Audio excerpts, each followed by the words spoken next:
پسند کیا تو اسلام کو پسند کیا، محمد رسول اللہ صلی اللہ علیہ وسلم کے دائرے آخری دین کو پسند کیا. وَمَنْ يَبْتَغِ غَيْرَ الْإِسْلَامِ دِينًا فَلَنْ يُقْبَلَ مِنْهُ وَهُوَ فِي الْآخِرَةِ مِنَ الْخَاسِرِينَ. اس کو یہودیوں کا چہرہ بھی پسند تھا، اس کو یہودیوں کے برتھ ڈے بھی پسند تھے، اس کو یہودیوں کی ورلڈ ویڈنگ اینیورسری بھی پسند تھی، اس کو ہیپی نیو ایئر کا معاملہ بھی پسند تھا. بہت ساری یہودیت اس کے اندر تھی، اس کے گھروں میں نصرانیت بھری ہوئی تھی. اس کی زبان سے نہیں نکلے گا میرا دین اسلام. ہاں، جس کو اسلام پسند تھا ہر معاملے میں وہ ڈھونڈتا تھا کہ میرے دین میں کیا تعلیمات موجود ہیں سلسلے میں، وہ کہے گا دین یا اسلام، میرا دین اسلام ہے. ہاں، یہودیت اور نصرانیت نہیں پسند تھی، اس کو اسلام پسند. اور تیسرا سوال ہوگا، پوچھا جائے گا، کچھ حدیثوں میں آتا ہے کہ پوچھا جائے گا کہ من نبیوں کا، یا اس کو پوچھا جائے گا اس آدمی کے بارے میں، اس شخص کے بارے میں تم کیا کہتے ہو جو تمہارے درمیان مبعوث کیے گئے. وہ کہے گا وہ رسول اللہ، وہ رسول اللہ کے رسول ہے. یا وہ کہے گا نبی محمد صلی اللہ علیہ وسلم. لیکن کون کہے گا؟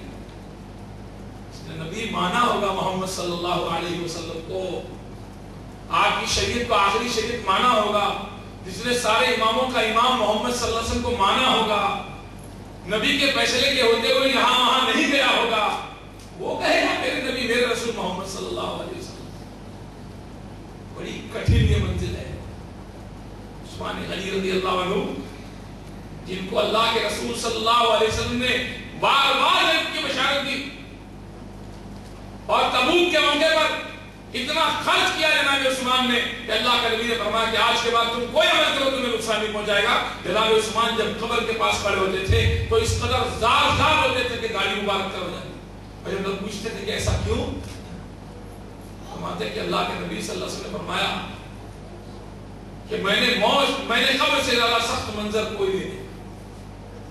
فرماتے کہ جو اس منزل میں کامیاب ہو گیا وہ آگے کی ساری منزلوں میں کامیاب ہو گیا، اور جو یہاں ناکام ہو گیا وہ آگے کی منزلوں میں بھی ناکام ہے.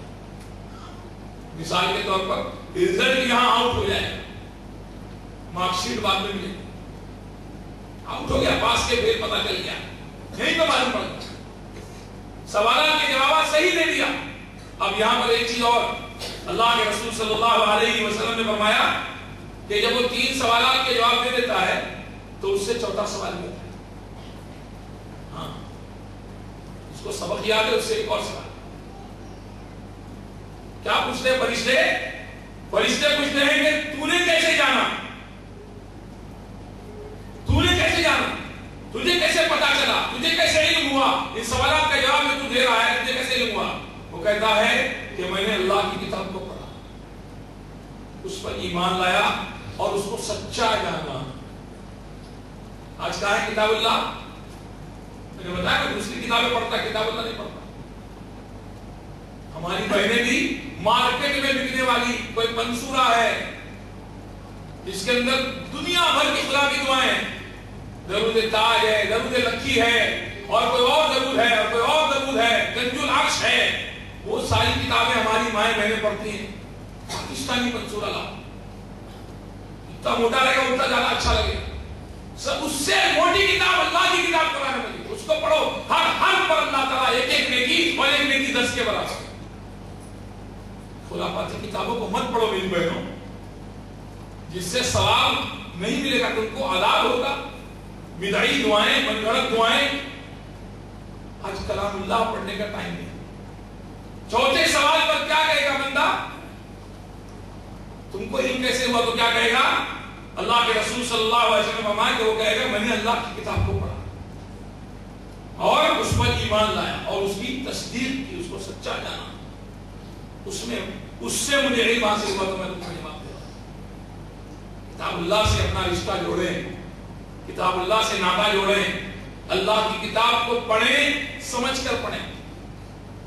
ہاں، سمجھ کر پڑھنے کا مطلب یہ نہیں کہ آپ کو عربی پڑھنا نہیں آتا اور دو سے چلنا ہے، آپ کے قرآن سمجھ کے پڑھنا چاہیے.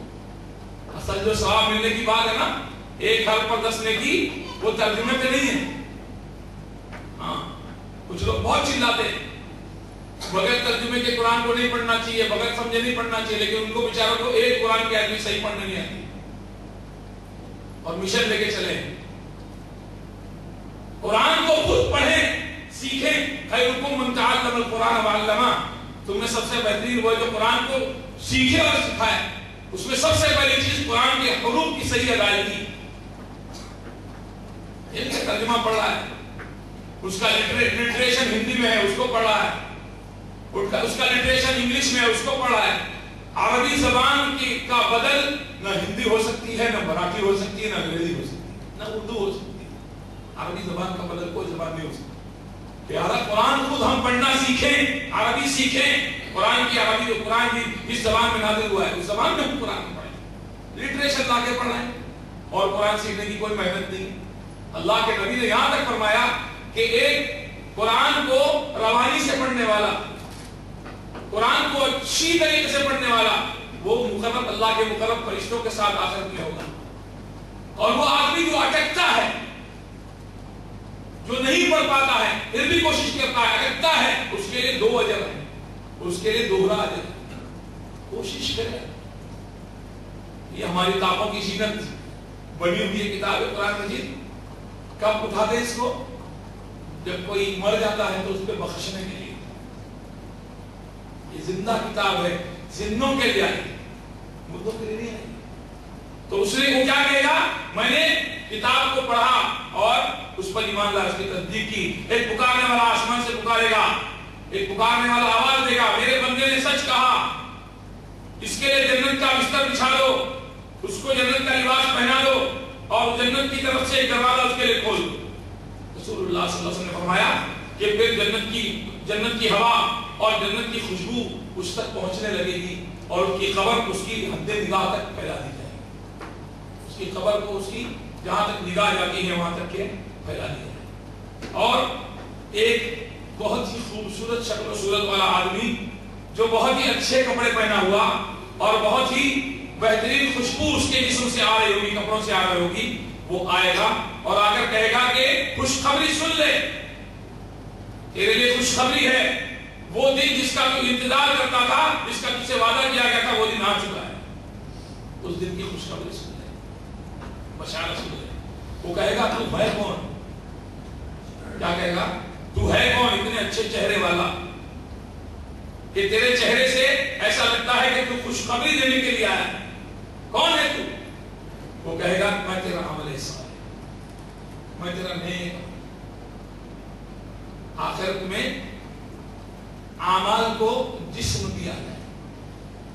دنیا میں ہم نماز نہیں دیکھ سکتے، روزہ نیکی کیا نہیں دیکھ سکتے، اس کا بدل نہیں کر سکتے۔ آخرت میں توڑی جائے گی اور قبر سے اس کی شروعات ہو جائے گی کہ نیکیوں کو جسم اللہ سبحانہ وتعالیٰ عطا کرے گا۔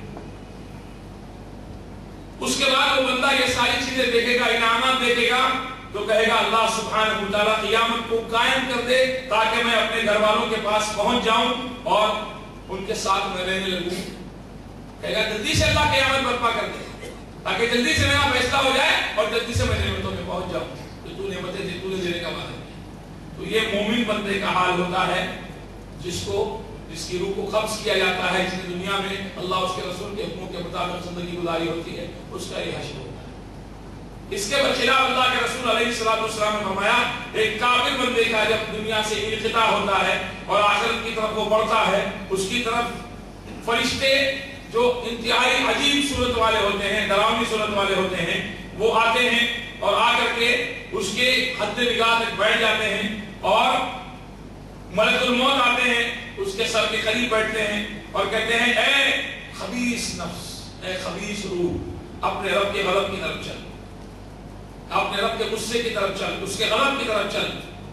اللہ کے رسول صلی اللہ علیہ وسلم نے فرمایا کہ اس کی روح اس کے جسم میں یہاں وہاں دوڑنے لگتی ہے، یہاں تک کہ ملک الموت اس کی روح کو انتہائی سختی سے اس کے جسم سے نکالتے ہیں، جیسے کہ گیلی اون میں ایک ایسی سلاخ ڈالی جائے جس کے آزو بازو کانٹے لگے ہوئے ہوں، اس سلاخ کو گیلی اون میں ڈال کر جس طرح سختی سے سلاخ کو نکالا جاتا ہے، اون چھوٹتی نہیں ہے، ویسے ہی اس کی روح کو اس کے جسم سے سختی سے نکالا جائے۔ اور کپڑا جو جہنم کے کپڑوں میں سے ہوگا، جس میں سے بو آ رہی ہوگی، اس کپڑے کے اندر اس کو لپیٹ کر کے آسمانوں کی طرف لے جایا جائے گا، لیکن پہلے آسمان سے ہی اس کو لوٹا دیا جائے گا۔ فرشتے پوچھیں گے یہ کون ہے، ناپاک روح کون ہے جس کے اندر سے اتنی بو آ رہی ہے؟ تو دنیا کے اندر جو سب سے برا اس کا نام تھا، اس نام سے اس کو فرشتے پکارے اور اس کے لیے آسمان کے دروازے نہیں کھولتے۔